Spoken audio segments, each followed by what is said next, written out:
So communicating your A&R story, there are a whole series of webinars that we have done beginning in 2018 through this year, and a lot of them are archived, and there's some supporting materials online that might help you, things like bibliographies, tip sheet, fact sheets, things like this. So this is just part of it. We've done Twitter this fall, LinkedIn, blogging, Instagram. We'll have Facebook on the 11th, and again, all are archived. And we've also been doing a social cafe, and that's been every second Thursday, except this one is kind of an oddball in terms of the time. So again, the agenda is writing tips and readability, and then an open forum. What's working you'd like to share with others, anything you need advice on, and anything else. So for me, writing tips, and I'm pretty humbled to be on this call with Pam and Jeanette, because Pam and Jeanette are two of our ace writers in A&R, and I learn a lot from them. And so writing tips would be know your audience, know who you're writing for. Are you trying to reach ranchers? Are you wanting to share your work with a larger, more general audience, which is one of the things that I see a lot of advisors in A&R doing very successfully, that they're sharing on this A&R blog. And it's been really interesting to learn about people's work, but they've had to shift their writing from maybe the clientele they work with to considering what would interest a general audience. I also think it's really important to write what you want to read, and don't use jargon or acronyms, or if you have to use acronyms, make sure to spell those out, because we have work that has a lot of acronyms that people may not be familiar with. I think it's really important in writing to use simple language and not try to convey too many ideas, especially in blogs. I try to make just a couple of points. Always spell check and edit. And one of my best writing tips is to read my work aloud. And I used to do some work as a book review editor for an academic journal. And we always read the galleys aloud to each other. And it was not only a good spell check mechanism, but it also enabled us to really hear what wasn't working with our writing. And so I find that when I take the time to read my work aloud, it always improves.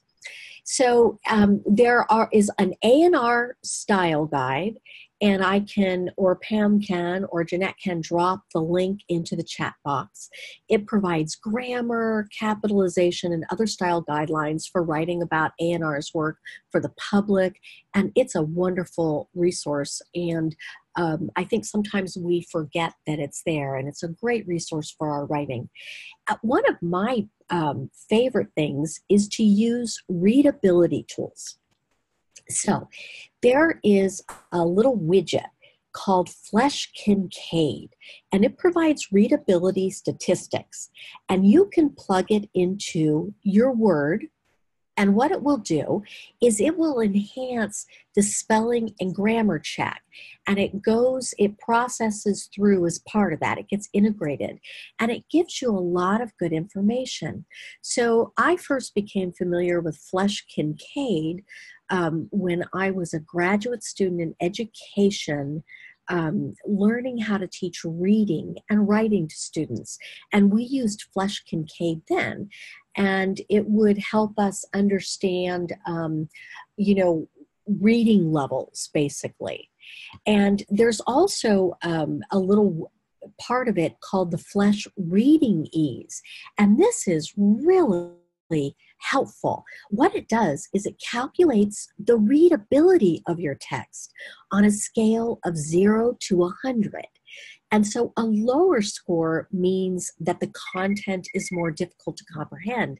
So you want to try to get a higher score. So I often run my work through the spelling grammar check, knowing it's going to get this Flesch-Kincaid readability tool numerous times.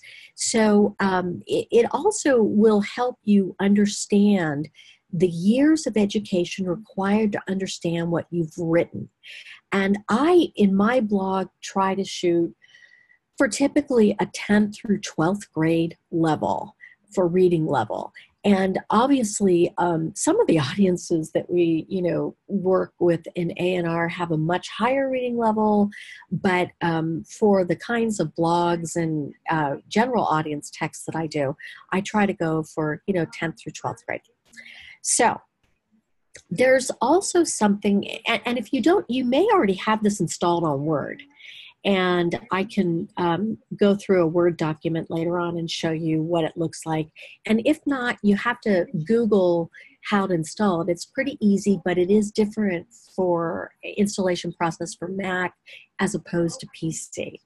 So there's another little nifty tool that I pretty recently discovered called Hemingway Editor.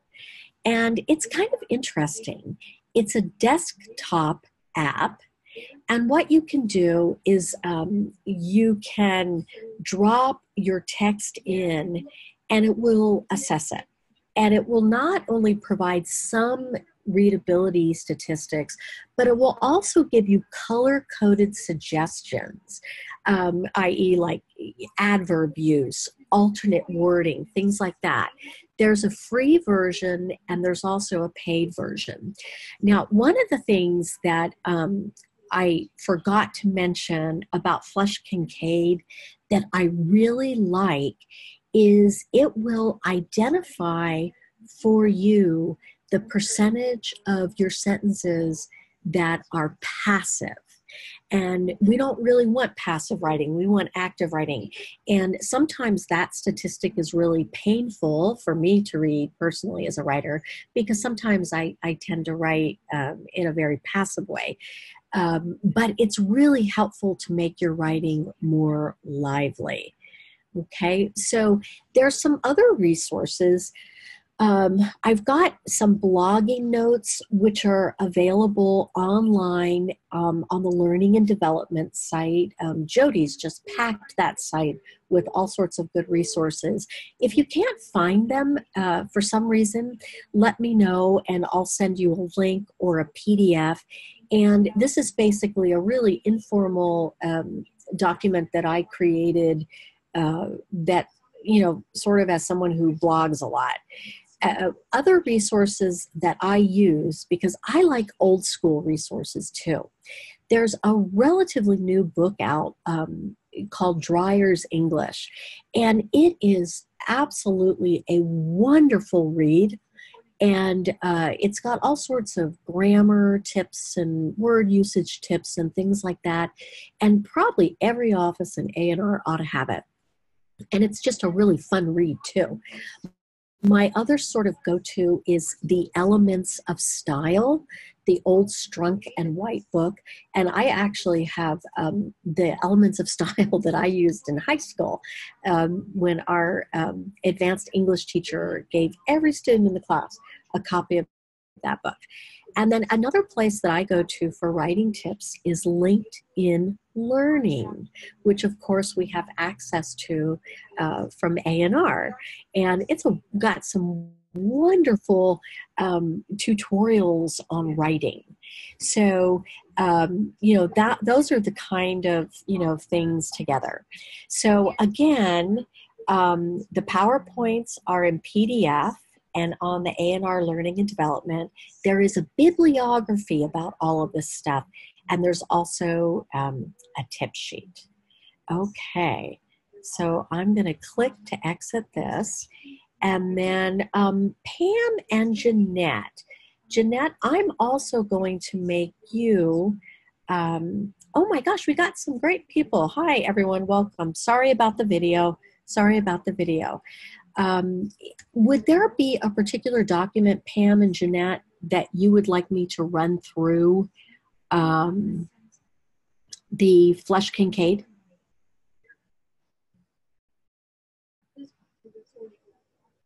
Okay. Yes? No? Okay. Um, let's see. File. Um, let's see. I'm going to pull up a Word file in just a second. Okay.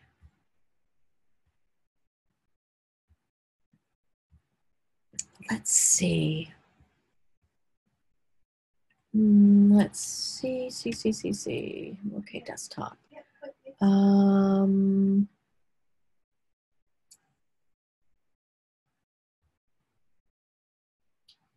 Oh, okay. Here's a new, okay, let me try this news release. Perfect. Thanks, Pam. I'm afraid what the results will be because I don't run mine through. Okay, by the way, I loved this piece. I thought this was just a wonderful, wonderful piece. And this is one of the reasons I didn't want to run one of my pieces through. I'm really guilty of passive writing. So let's just, this was a great piece. I was very thrilled to see it on the UC site. That was wonderful. Okay. Yeah. And I also want to apologize. I can't, I'm having a really hard time hearing. I've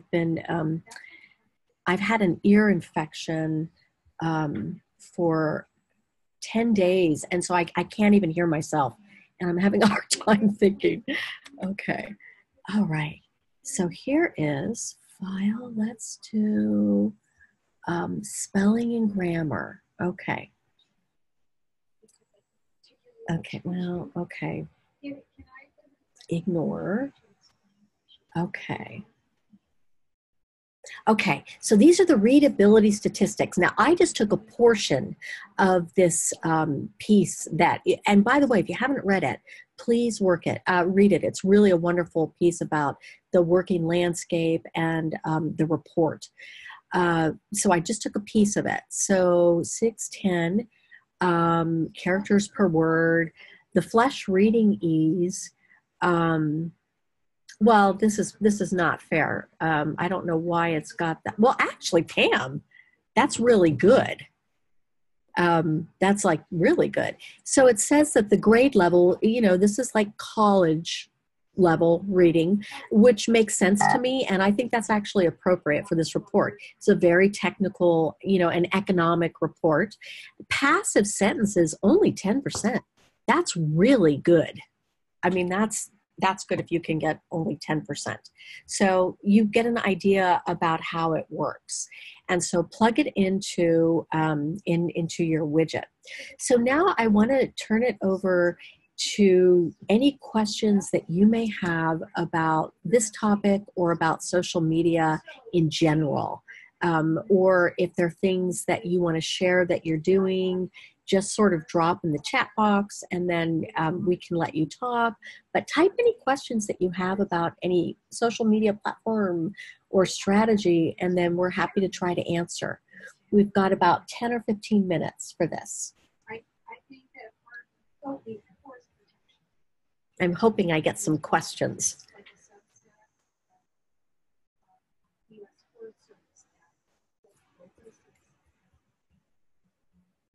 Okay. Any questions about Twitter? Any questions about Facebook, Instagram? Any questions about blogging? Any questions about social media guidelines? All right. Please put up your Instagram question. Would it be easier for you to talk instead? Okay. So the question is, I have an Instagram question. If you already have an account, can you have a second one? Yes, you can absolutely have more than one account. And so one of the things that you can do is Instagram has a feature where you can do something called add account. And so what you do when you're on Instagram is you go to your basically your front page, your home page, not the feed, your home page. And up there, it'll have your account name at the top. And if you click on that, it will give you an option to add an account. So then you can add multiple Instagram accounts, and then you can toggle between them. And so, for example, I have 3 Instagram accounts that I do. One is a personal, one is for sort of just focuses on communications best practices. And then the other one is I manage an Instagram account for a church that I do as a volunteer on weekends. And so what I do is I just toggle between them.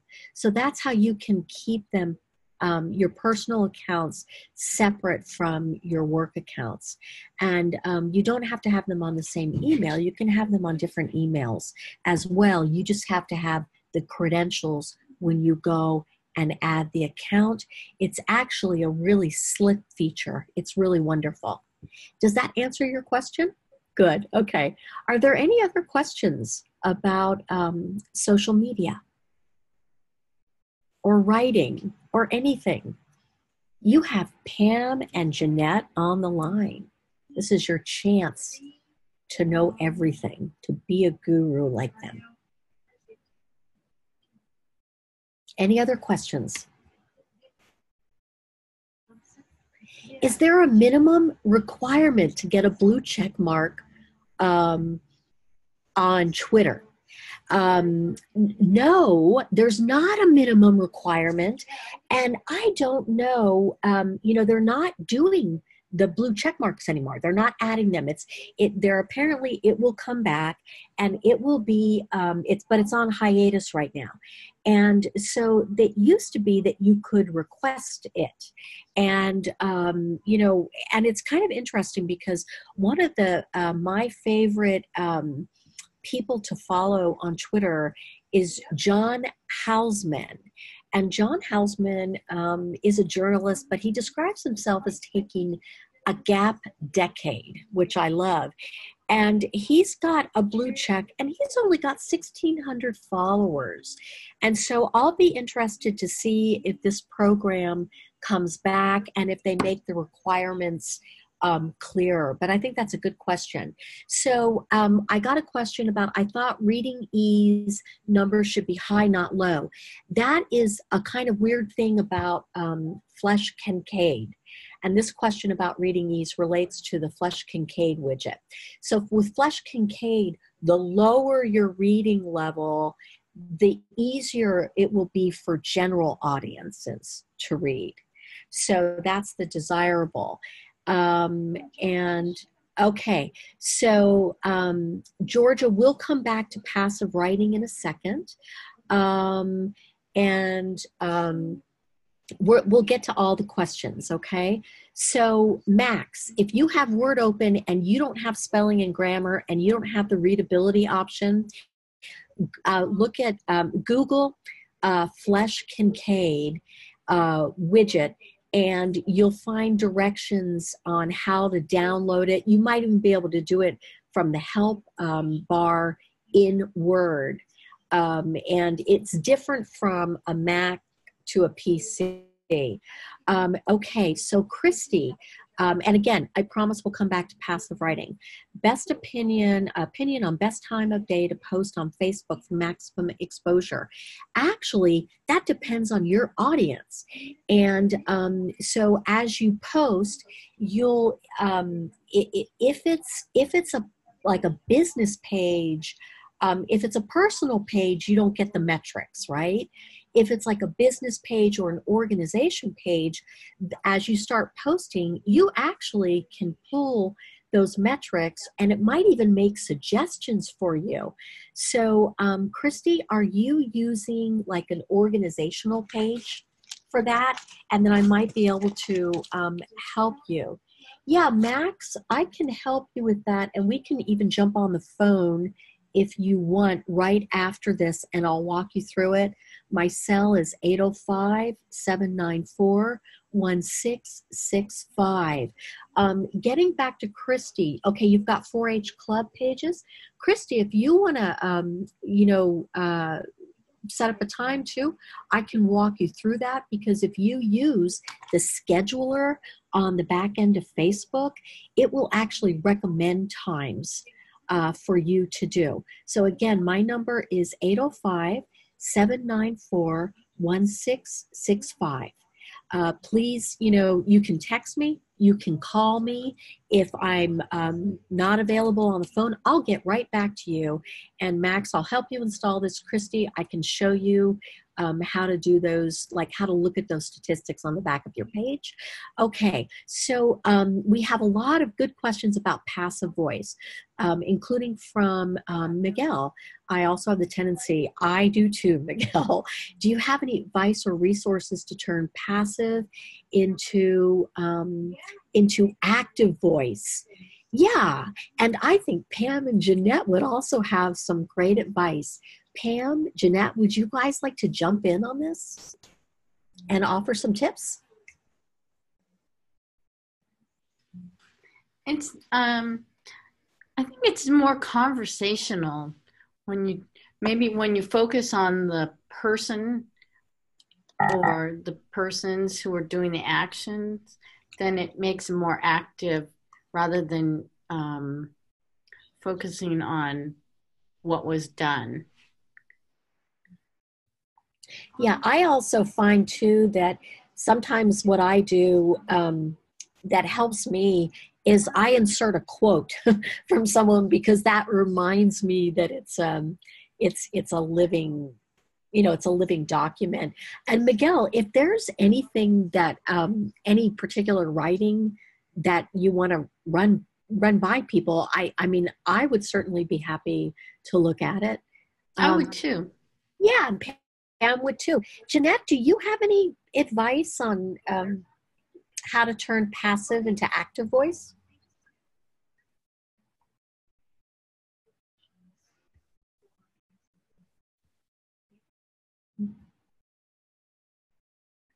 All right. I think it humanizes the story too when you remind people that researchers are the ones taking the samples rather than saying samples were taken. Oh, I think that's a good point, Pam, and that's a simple thing. And again, that's one of the reasons that I try to read my work aloud, because then I can, when I hear it, I go, is there a friendlier way to say that? And I think that sometimes in the research writing, when we're writing up a research paper, if we're reporting data, it may be more likely that it feels passive, and it is a little more passive. And so I think these are good tips. So any other kinds of questions? Oh, Max, yay, you figured it out. Okay, well, I'll miss talking to you, but I'm glad. And again, I find it to be a very helpful little tool. Yeah. For CalFresh, is there any guide for what topics to post about? Pam, I don't think there's any particular guide for CalFresh, right? I don't know that there's a guide, but it's helpful to talk about things that you're talking to your clientele about. Like if you're focusing on food safety tips, share those. Yeah, and if you're talking to them about what foods are in season right now, that's what everyone needs to know. Yeah, and so when I think about CalFresh social media pages, so there would be a range of resources that you could put on there. You could pull from the UC A&R food blog and green blog. You could pull from the Master Food Preserver page, which even has some things about food preservation, reducing food waste. They have some recipes. The Nutrition Policy Institute has occasionally some super interesting reports. The U.S. Department of Agriculture has a ton of content that would be really appropriate and really helpful. There are shopping guides for families that are geared to different budgets. There are activity guides, wellness guides.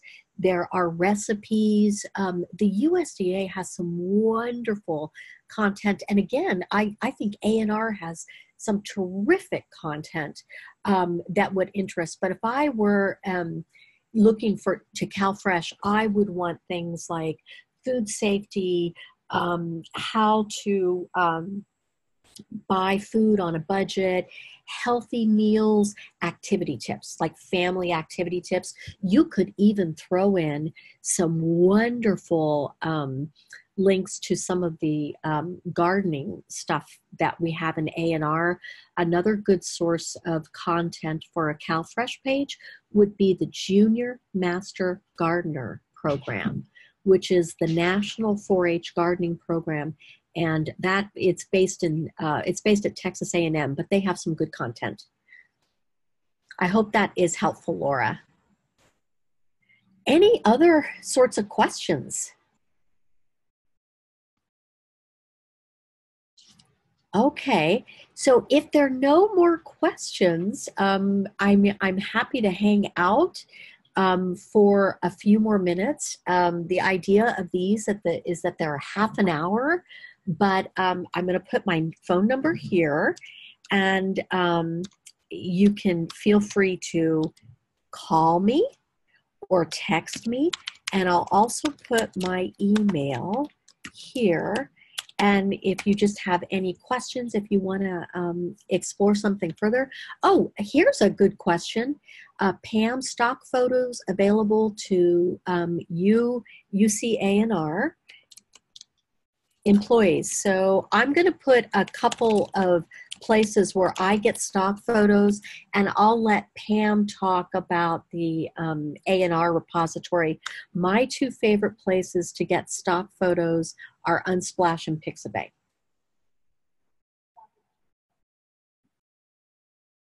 And I think the photos from the repository and the portal are a great resource. There is a USDA Flickr account, but you have to be careful. And then another place that I like is Wikimedia. Although, to be honest, I use Wikimedia less now than I used to, because Unsplash and Pixabay have photos that are really pretty. And so they're both free and they're license free, right? And if it's a best practice, if you can, to credit the photographer, and both sites will provide links that you can credit, but you don't have to. On Pixabay, there's an option which I use if I use Pixabay to PayPal someone, like, so I send someone, if I use their photo on Pixabay, enough money to like buy a cup of coffee. But you don't have to do that. And again, the Unsplash photos are just, there's some gorgeous photos on there. And one of the things that you can do to give back is, if you take photos, you can load them up on Unsplash. And so I've started loading some of my photos up on Unsplash, and that, it's kind of, it feels neat. It's like you're part of a community. And yeah, so any other questions?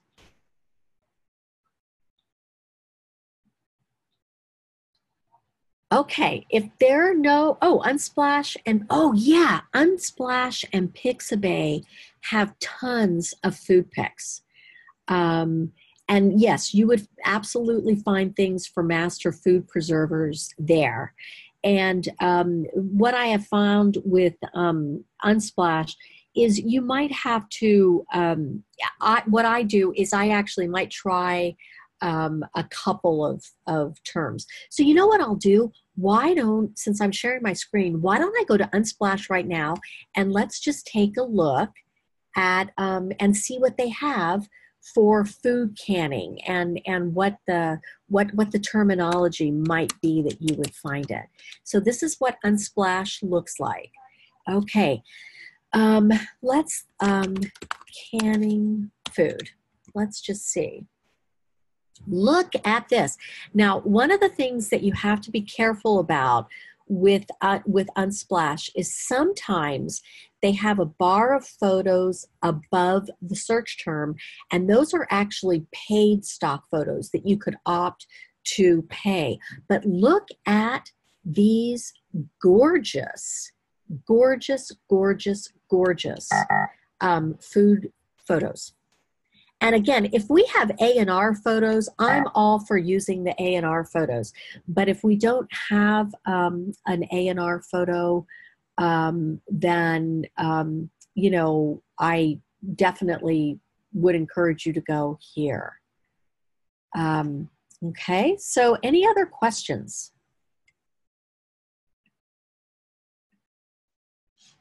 Okay, one new message.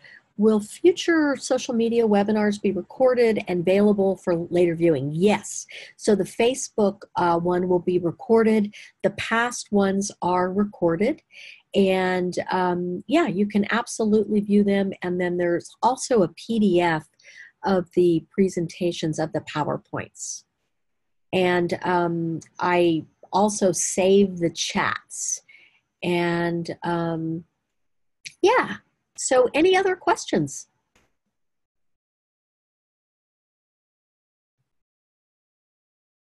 Okay.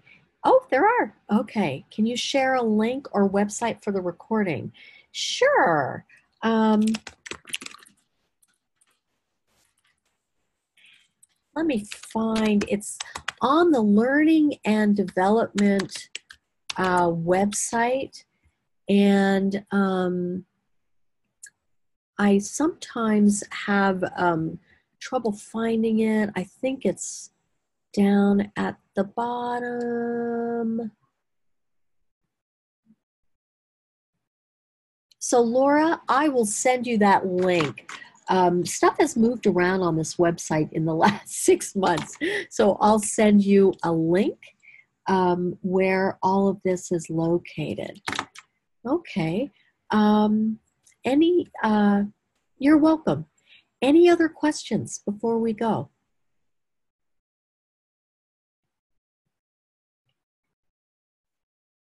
Yeah, you know what? Since there's so many people online that are going to want the link, I will find it. Pam, I don't know if you know on the website where it is either.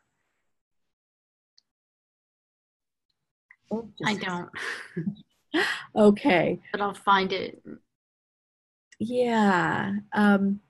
Yeah, I'll find it. And I also have a list of the people that are attending this. So I'll just find the link and send it to everyone. And again, I apologize that I didn't have it right at the ready. And I think it might be under extension delivery. But it just recently got moved. And again, their webinars, sometimes they're like 2 or 3 webinars on the topic. So, oh, here you go. Here are, at the bottom of this page, there are some really good things. There is like this fact sheet section that has a template. There's a creating a communications plan template. Highly recommend that you use this. Communicating your story tip sheet. And there are the courses down here at the bottom. Right here, see the bibliography, social media, you know, all sorts of things down there. Here is the link, but be prepared to use your finger and scroll way down to the bottom of the page, because that's where it is. Okay? So any other questions before we sign off? I want to thank Pam for being present and always being so helpful. Any other questions? Okay. Well, thank you so much. And Pam's got another link too, so I guess it's cross-posted. And Christy, thanks again. And don't forget to just reach out if you have any questions. And have a great and wonderful Thanksgiving. Bye-bye.